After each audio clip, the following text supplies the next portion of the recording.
Muy buenas noches, queridos hermanos en Cristo, amigos que nos acompañan en esta noche de media semana para nuestro acostumbrado estudio en el hogar. Como es nuestra costumbre, vamos a romper el hielo en esta ocasión con dos preguntas. Y eso va a dar la pauta para el tema que vamos a tratar. Usa tu memoria y recuerda las aventuras que has tenido. Y de todas esas que has tenido, ¿cuál ha sido la aventura más arriesgada que hayas experimentado? ¿Y cuál era el riesgo o los riesgos que enfrentabas? Compartamos esto en nuestro hogar, en nuestro grupo, y entonces iremos a la palabra del Señor.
Bueno, ahora que has hecho memoria de esos tiempos de juventud o de niñez, los tiempos de aventura, ahora podemos ir a la palabra del Señor. Así que te invito a que abras tu Biblia en el Evangelio según San Mateo y vamos a leer Mateo 14 desde el verso 22 hasta el 36. Así que voy a esperar unos segundos para que puedas acceder a ese pasaje. Mateo 14, versículo 22.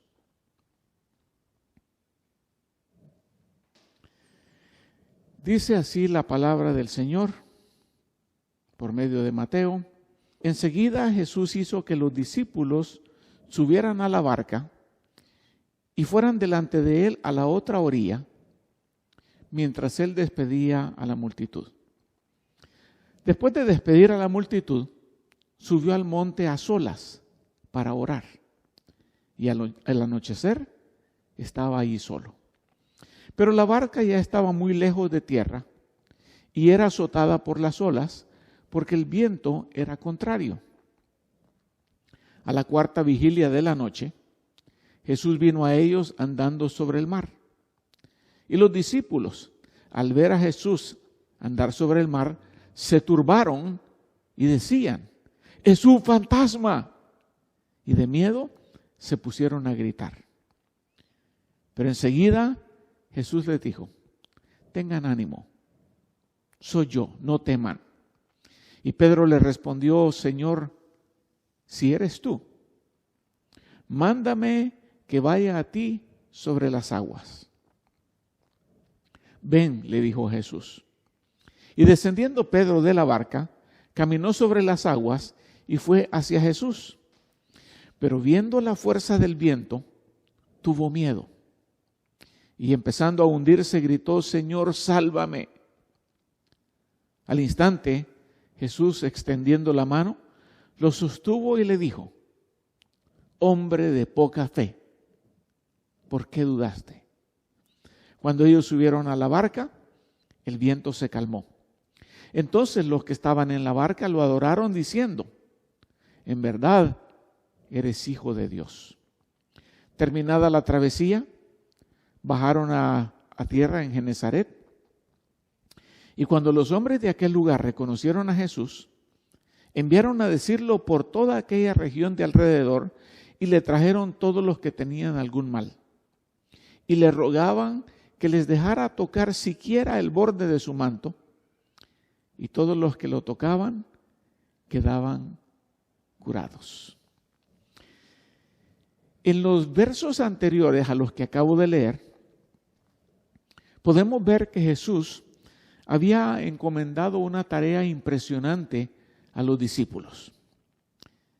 Mira unos cuantos versos y te darás cuenta que es cuando Él les encarga que cuiden y que alimenten a una gran multitud, más de 5,000 personas. Una tarea humanamente imposible, que por lo tanto demandaba mucha fe. Inmediatamente después de hacer el milagro de la multiplicación de esos panes y esos peces y darle de comer a las multitudes, Jesús así abruptamente los despide a los discípulos. Él se queda con la multitud y le ordena a los discípulos que suban al bote y que vayan al otro lado del lago. ¿Por qué el Señor haría esto? ¿O para qué? Y el pasaje dice claramente: Jesús quería pasar tiempo a solas. Jesús quería orar a solas, sin interrupciones. Todos necesitamos momentos a solas. Todos necesitamos un tiempo de comunicación con nuestro Padre Celestial, sin la interrupción del televisor, del teléfono, de los hijos, del esposo o la esposa. Tiempo a solas. Ahora, la tarea que Jesús les acababa de pedir era una tarea extraordinaria.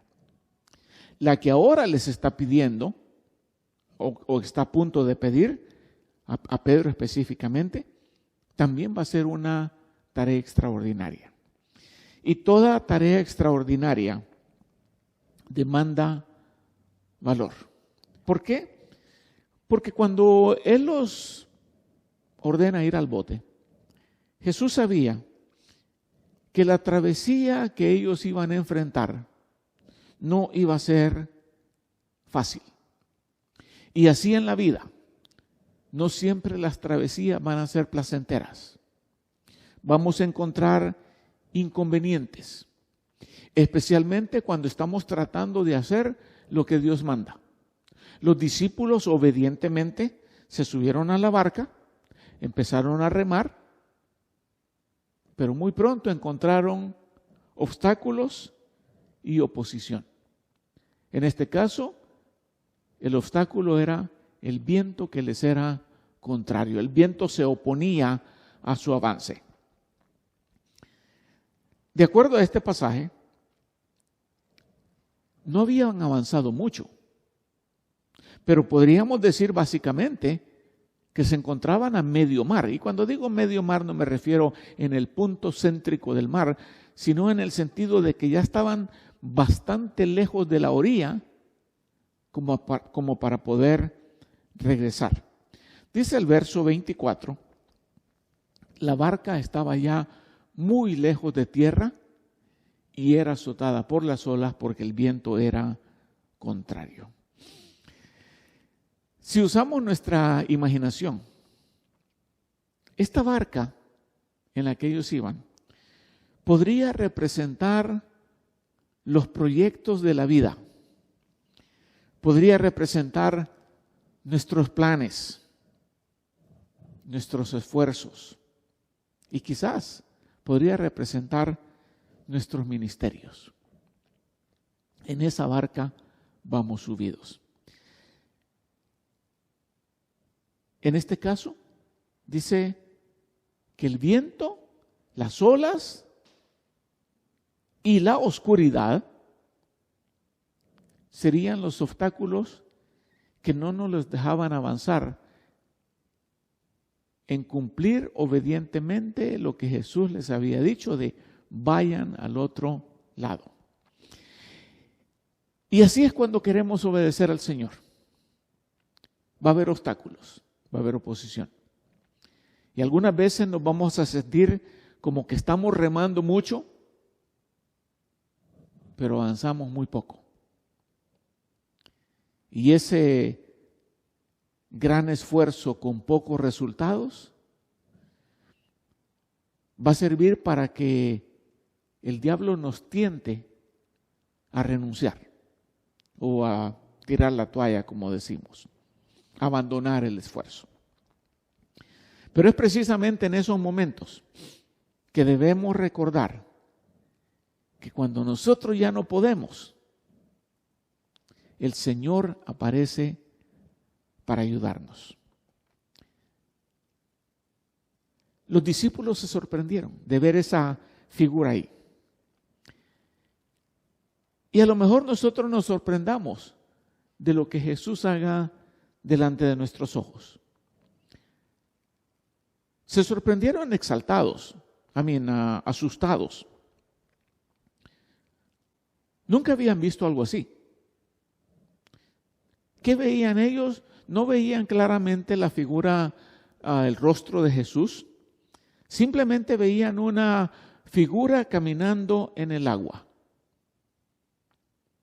Y lógicamente se aterrorizaron. Se llenaron de pavor, de miedo y pensaron lo que cualquiera lógicamente pensaría. Ese es un fantasma, un espanto, dicen en algunos lugares. Pero la palabra literal es fantasma ahí.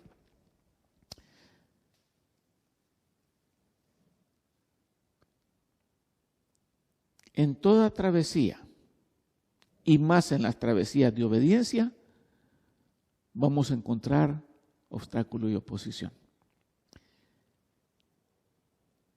la travesía no siempre es placentera, porque la realidad es que el que no arriesga, no gana. Y aquí encontramos a Pedro escuchando, bueno, a los discípulos en general, pero a Pedro escuchando estas palabras del Señor: tengan ánimo, soy yo, no teman. No teman esta figura que ven, no teman a las olas que se le están oponiendo, no teman. Y ese verbo traducido en español con dos palabras, tengan ánimo, en griego es uno solo, que significa atreverse, tener valor, tener confianza en algo o en alguien. En otras palabras, el Señor les está diciendo: llénense de valor o tengan valor, atrévanse, confíen, en este caso confíen en mí. Por eso dice: soy yo, no teman. Cuando Pedro escuchó esas palabras, Pedro se llenó de valor. Tuvo por lo menos el valor para hablar con esa figura o ese ser que estaba viendo. Y Pedro le responde y dice: Señor, si eres tú, mándame a que vaya a ti sobre las aguas. Jesús le dice: ven. Y descendiendo Pedro de la barca, caminó sobre las aguas y fue hacia Jesús. Aquí vemos a un hombre que en un momento determinado pone su fe en Jesús, obedece a esa invitación de ven, toma el riesgo, y al tomar el riesgo, Pedro pudo experimentar algo inimaginable para cualquiera. ¿Cuánto más para un pescador experimentado? Con sus años de experiencia, Pedro sabía que nadie, humanamente hablando, puede caminar sobre el agua. Afortunadamente, Pedro se dejó guiar por Jesús. Pero para caminar en el agua es necesario meter los pies en el agua. Y yo diría que esa es una manera de decir: tienes que salir de tu zona de seguridad si quieres ver algo inimaginable. Tienes que abandonar la zona de comodidad. ¿Por qué? Porque casi siempre el primer paso es el más difícil de dar cuando tú ves el riesgo que estás enfrentando. Esto es como en el caso de los paracaidistas. Los que se enlistan en el ejército para ser paracaidistas. Escúchame bien. Siempre necesitan que en el primer salto alguien los empuje. Porque a la hora que se paran a la orilla de la puerta entre el avión y el abismo ahí abajo, a cualquiera le tiemblan las piernas. Cualquiera duda, cualquiera se llena de temor. Por eso es que si ves en las películas, después de que el paracaidista engancha su paracaídas al cable dentro del avión, siempre hay alguien en la puerta echándole un empujón. Ahora, apliquemos esto a nuestra vida, esto que hemos mencionado hasta este momento. Vamos a pasar un tiempo respondiendo estas preguntas. 8 minutos para ser exacto. ¿Cuáles son los vientos contrarios que enfrentas en este momento de tu vida? ¿Cuáles son los vientos contrarios o cuáles son las cosas que se te oponen o cuáles son los obstáculos? Segundo, ¿cuál es el riesgo si das el primer paso dentro del agua? Suponte que tú eres Pedro y vas a caminar sobre las aguas. ¿Cuál es el riesgo? Y tercero, ¿cómo podrían los miembros de tu grupo darte ese primer empujón? El empujón necesario para que te lances al vacío y tu paracaídas se pueda abrir, o para que te lances al agua y puedas caminar sobre el agua. Así que compartamos esto en nuestro grupo.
Bueno, ahora que ya sabes cuál es el riesgo y cuál es el empujón que necesitas, sigamos con nuestro estudio.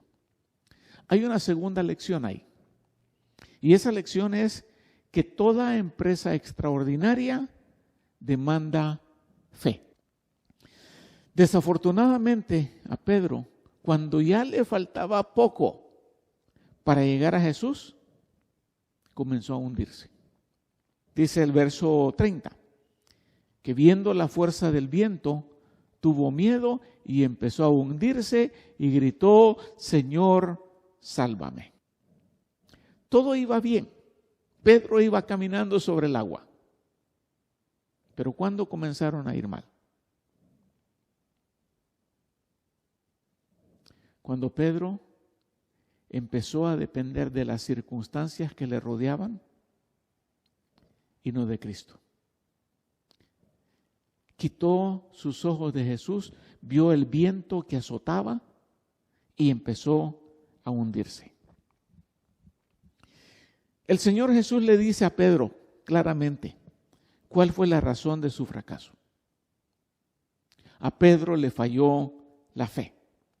Y cuando la fe falla, lo primero que entra es la duda. Y lo siguiente que entra es el miedo. Pedro se asustó. Pedro dejó de creer.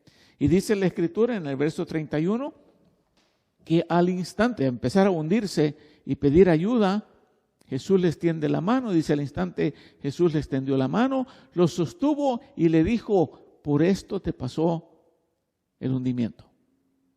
Hombre de poca fe, ¿por qué dudaste?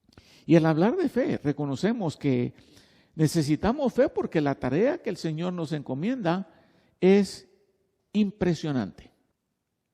Como grupo, antes de esto de caminar en el agua, la tarea que el Señor les encomendó a los discípulos realmente era grande.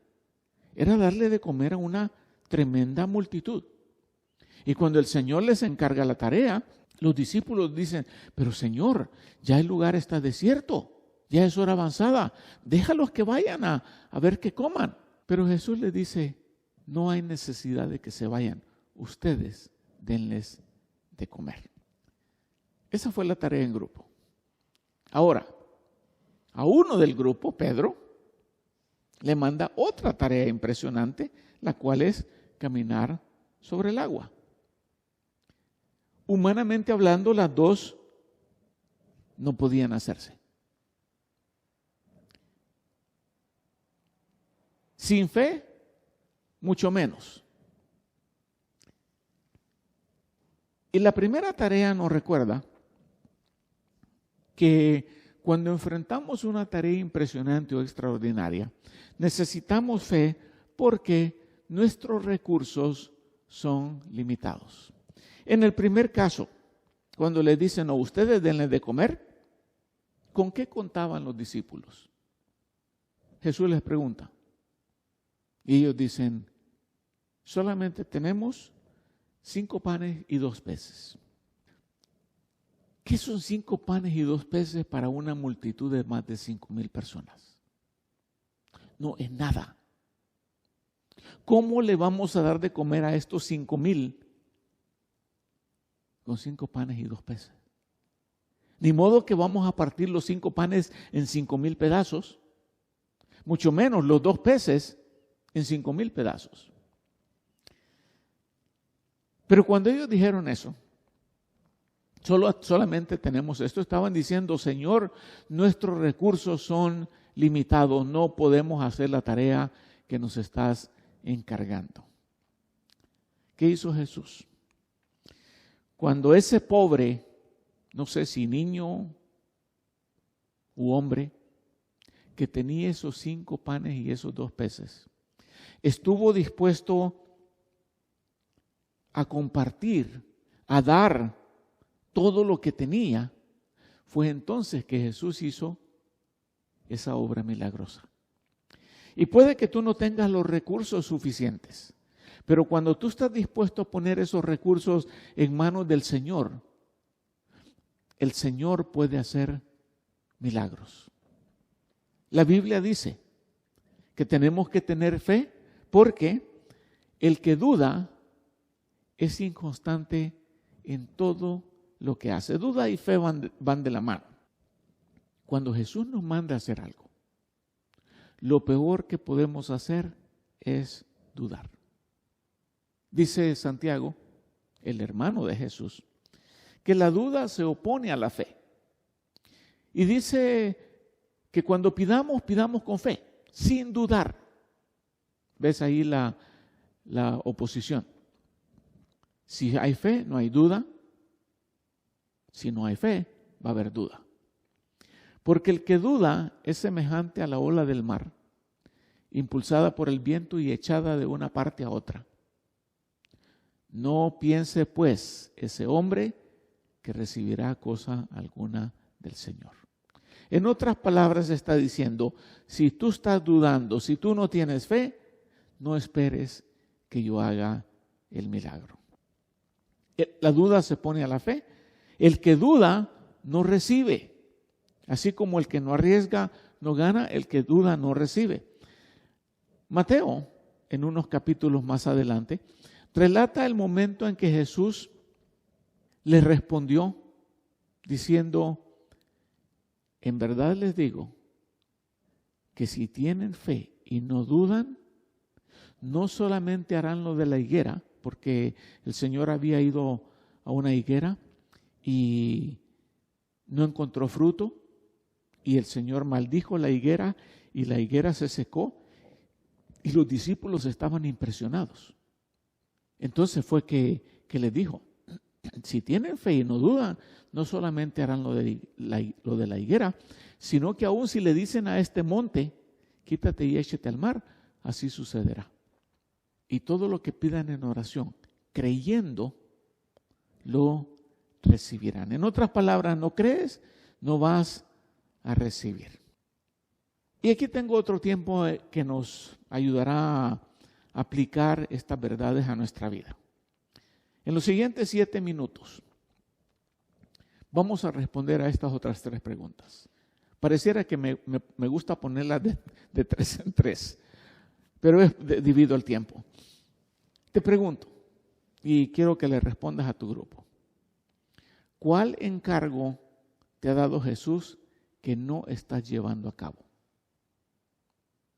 Segundo, ¿qué te detiene de llevarlo a cabo? Y tercero,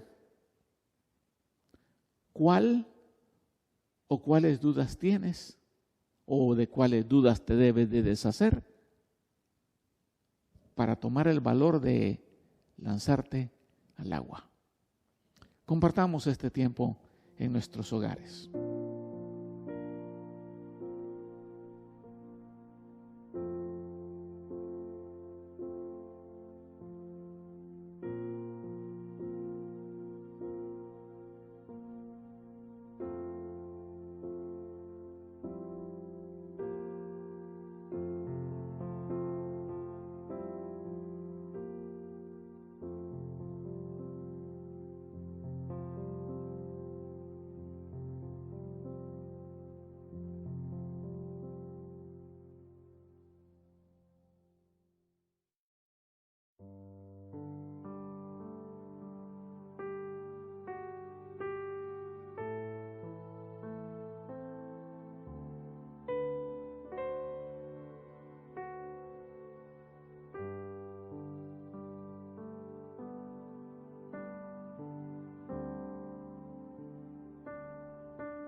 Bueno, ya que estamos de regreso, la tercera lección que encontramos aquí en este pasaje.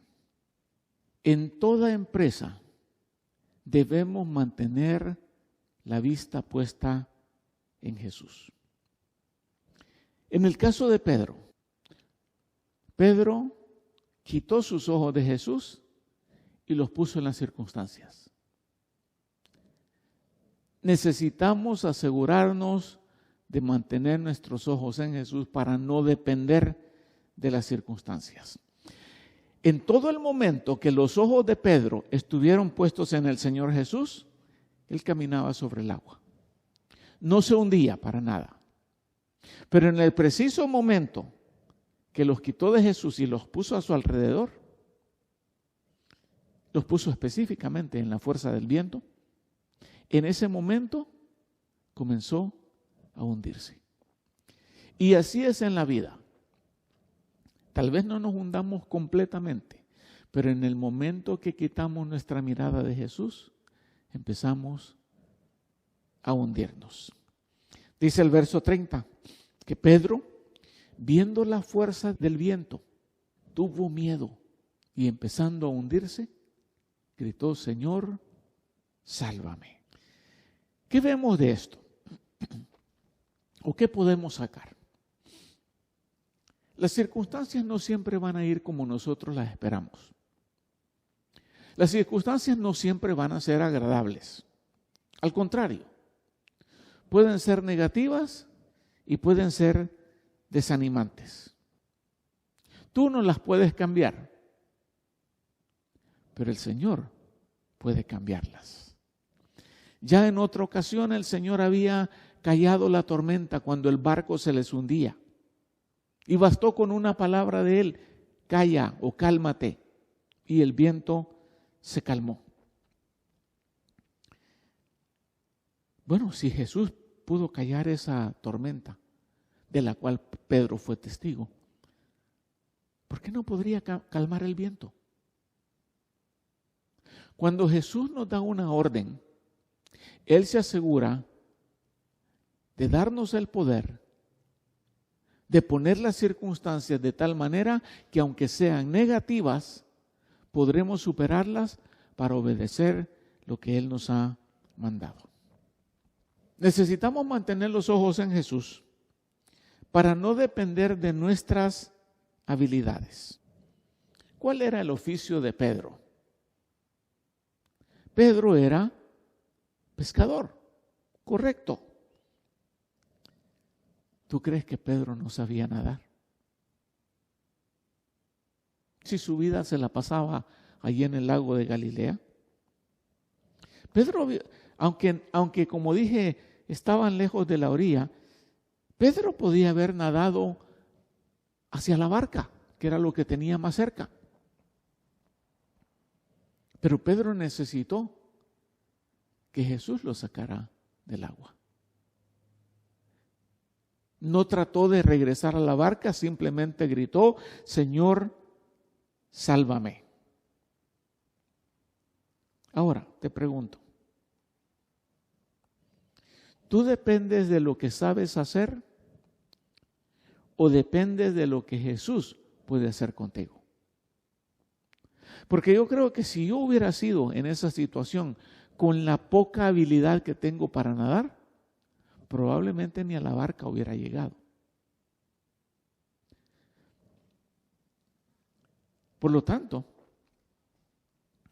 ¿de qué dependes tú? ¿De lo que sabes hacer o de lo que Jesús sabe hacer? Tenemos que mantener nuestros ojos en Jesús porque Él es la meta de nuestra vida y nuestro ministerio. Jesús le dijo: ven, o sea, ven a mí. Mantén tus ojos en mí.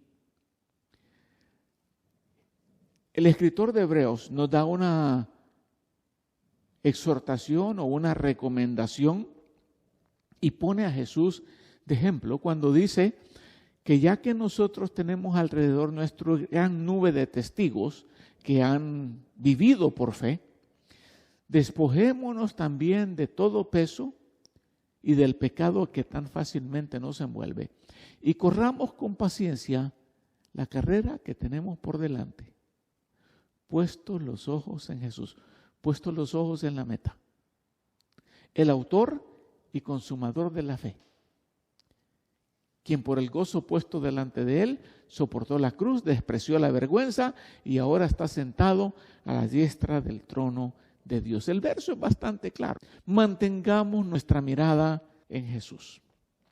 La meta de Pedro no era regresar al bote. La meta de Pedro era llegar donde Jesús estaba. Pero dudó. Quitó sus ojos y por eso se empezó a hundir. El Señor le da la mano, lo saca, caminan hacia el bote y cuando entran al bote, el viento se calma. Y por eso debemos de mantener nuestra mirada en Jesús, porque cuando lo dejamos entrar a la barca, las tormentas ya no nos afectan. Dice el verso 32, que tan pronto Jesús subió a la barca, el viento se calmó.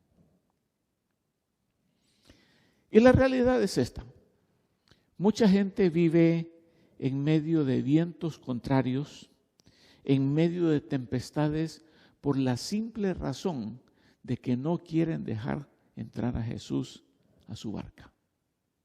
O cuando digo su barca, me refiero a su vida. Porque la vida en Jesús es una vida llena de paz, de tranquilidad. Hay problemas, pero Jesús nos lleva de la mano. Jesús nos guarda de las circunstancias cuando estamos agarrados de Él. He conocido otros que fracasan en sus intentos por llegar a una meta, ya sea una meta financiera, ya sea una meta académica, una meta deportiva, una meta de relación o una meta empresarial, por el simple hecho de que Jesús no tiene lugar en sus barcas. Y por eso luchan inútilmente, porque no le dejan entrar. Tu barca puede estar rodeada de paz y de calma si dejas entrar a Jesús. Concluyamos nuestro estudio con otras 3 preguntas. Y después un voluntario va a orar para cerrar la noche.